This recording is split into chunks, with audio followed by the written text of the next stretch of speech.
Assalomu alaykum YouTube kuzatuvchilari. Bugun sizlarga konditer sohasida ishlatiladigan pechlarimizni qisqa obzorlarini qilib beramiz. Xo'p, videomizga bir dona like bosib, o'zingizni qiziqtirgan savollar bo'lsa, yoki telefondan yoki kommentga yoki Telegram profilimizga yozib qoldirsangiz, biz sizga javoblarini hamda narx-navolarni aytib o'tamiz. Bizdagi mahsulotlar, shuni bilib qo'ying, eng originali hamda eng sifatli bo'lgan zavodskoy mahsulotlarni obzorni qilib beraman. O'zbekiston zborka yoki Vodiy zborka yoki O'zbekistonning qaysidir nuqtasida chiqadigan pechkalarda emas, haqiqiy Xitoydan, zavoddan ishlab chiqariladigan original pechkalarni qisqacha obzorini qilib beraman. Mana bu pechkamiz. Konveksionli pechka 10 ta listli, 380 ga ishlaydi. Buni gazli variantlari ham bor. Narxlari ham juda hamyonbop. Bu haqiqiy originali, kilogramlari og'ir, eng sifatli mahsulot. Xo'p.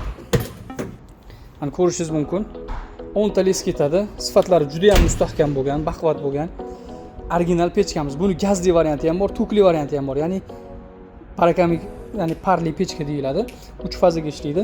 Kilovatlarini, qancha tok yoqishlarini mabodo sizga qiziq bo'ladigan bo'lsa, telefonda so'rasangiz, inshaalloh sizga batafsil qolgan ma'lumotlarni yetkazamiz. Narx-navolari to'g'risida, gazligi qancha, to'kligi qancha. O'zimiz birinchi qo'limiz. Albatta eng chiroyli, eng arzon narxlar inshaalloh